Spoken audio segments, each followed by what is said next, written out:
OK, let's talk about that. Well, we say it's a thriller, the Suns and the Crows. Any one-point game is. But there's controversy personified with this one, and rightly so, because, well, you tell me your view. Well, this is the moment, TJ. You can see the time remaining on the clock. You can see the score, and you can see that Isaac Rankin then goes for the ball and is intercepted or contacted by Sam Collins of the Gold Coast Suns. Now, we're just going to pause this here to show you where the officiating umpire is on the point of the 50-metre arc meeting the boundary line. There's a perfect line of sight on that. Sorry, that's the field umpire on the boundary line. That's the field umpire, yeah, who's moved across there. And look, he's got the front-on version of what happens, obviously. Now, is it a mark? Does he control it enough? I'll let the footballers on the panel determine all this. I think you could argue he has controlled it enough, and if he hasn't, he's been infringed upon in the process of marking. That's my take on it. More importantly, the three footballers.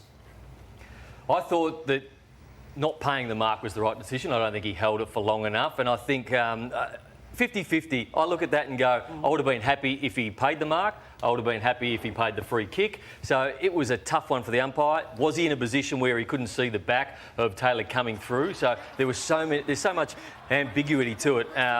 Tough one, but play on. I'm happy with the decision. I'm with Brownie. Like, I've seen plenty of howlers signed off by the AFL. I don't think it's a howler on the mark, and I don't think it's a howler on the free kick. So I'm sitting fine, comfortably. The AFL ticked this one off this morning. You can't tackle someone mid-marking contest. So I think that's where the frustration will come from, is like, I've never seen someone tackle someone in a marking contest and it hasn't been a free kick. Yeah. Look, the AFL is still waiting through all of this. My take on this from the calls I've made is that they will at some stage of today concede that there should have been a shot-at goal in this moment, TJ, by Isaac Rankin. Be it for the mark, which you could argue, I would argue was controlled enough in certain circumstances to be paid that, and if it wasn't, well, it was infringed. I don't think the mark was, it shouldn't have been paid, the mark. Clearly he dropped it, the clash of bodies comes in, the ball jars free, he needed to hold it longer than that. I think the only question is, was it a free kick or was it not? Oh, well, I think there's plenty who agree with Damo that it would have constituted there's been a mark. marks paid for less control in the season than that this year, Brandon. There has, but I don't think that's a mark. Yep. That's just my point of view. It just comes down to the free kick. Tell me, what good does the AFL come in? What good does that do, them coming out? It almost rubs salt into the wounds of all the Adelaide Crows fans and people out there. Yeah.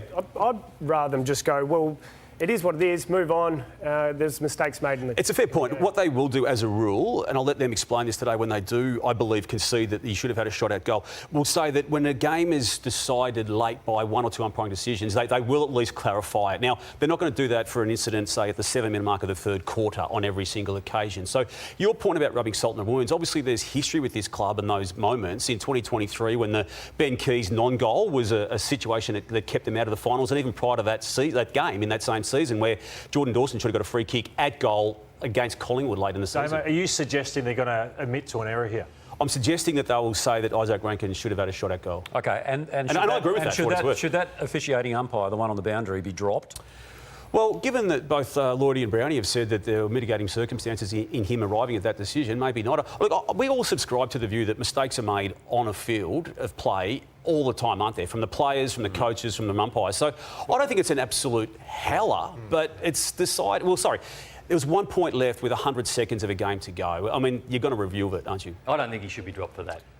The umpire? No, not at all. I think he had a nice view, but he doesn't see the backside view. So when you're dropping someone for that... It's pretty obvious. But what we're saying is I'd be comfortable if a free kick's played, and I'm comfortable if a free kick hasn't been played. Yeah. So I thought it was 50-50. Well, I think, take the specifics out of it, umpires should be accountable. If they make a blunder, and if the AFL concedes it's a blunder... dropping umpires every week then. Every player would be dropped then. Yeah, well, players aren't dropped. And players are held to account by you guys every week. We can't say it's... But we're saying it's not a... We can't... Brownie and I can't say that's a clear error. What do the coaches say? Well, they've got their differing views, as we do on this panel. Matthew Nicks first, and then Damien Hardwick.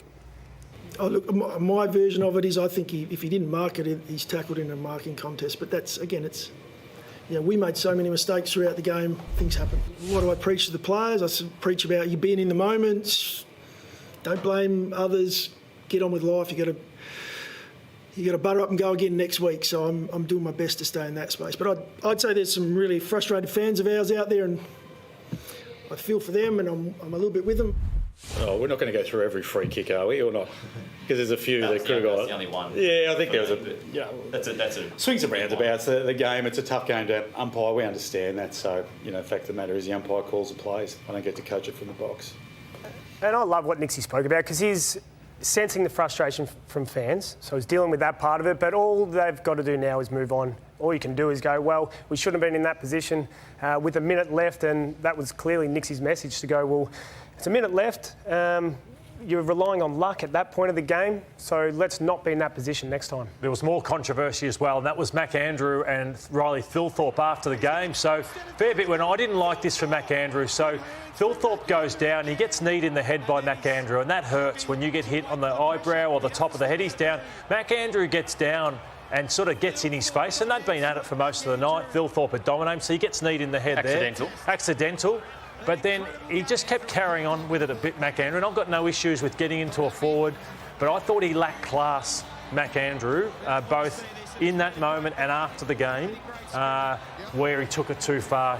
I'm going to take an alternative view to this, Lordo, because we've heard about the theme of them, the tap-tap theme. So the Detroit Pistons of the late 80s, early 90s, and this has come from Damien Hardwick, the fact that they want to play a little bit like that. That's been their theme. It's been low, it's been dirty, it's been scratching. And is he just playing out what his coaches have said? The tap-tap theme of the Detroit Pistons has been their big theme all summer, and maybe he went too far, maybe it's a bit disrespectful, but is he just focusing on orders, what he's How been many given? goals do you have kicked on him yesterday? Yeah, he had I'd at say least 6. At least 5 or 6. I'd may focus on tap-tapping the ball away and not tap-tapping in an arrogant manner. Well, I think after the game, that's where you shake hands and move on. But the frustration is with these couple of topics that pop up is it draws ourselves away from what a ripping game it actually was between these two sides. And I'd love to dive into how good both these sides are, because they're both going to be probably in the top 8 for the remaining of the year. They'll both be tapping on the door of the finals come September. You got some breaking news from the AFL? Yeah, we discussed early, TJ, the Isaac Rankin moment late in the Gold Coast Suns Adelaide game. This is that moment. The ball that comes in with 104 seconds to go, the attempted mark by Rankin, the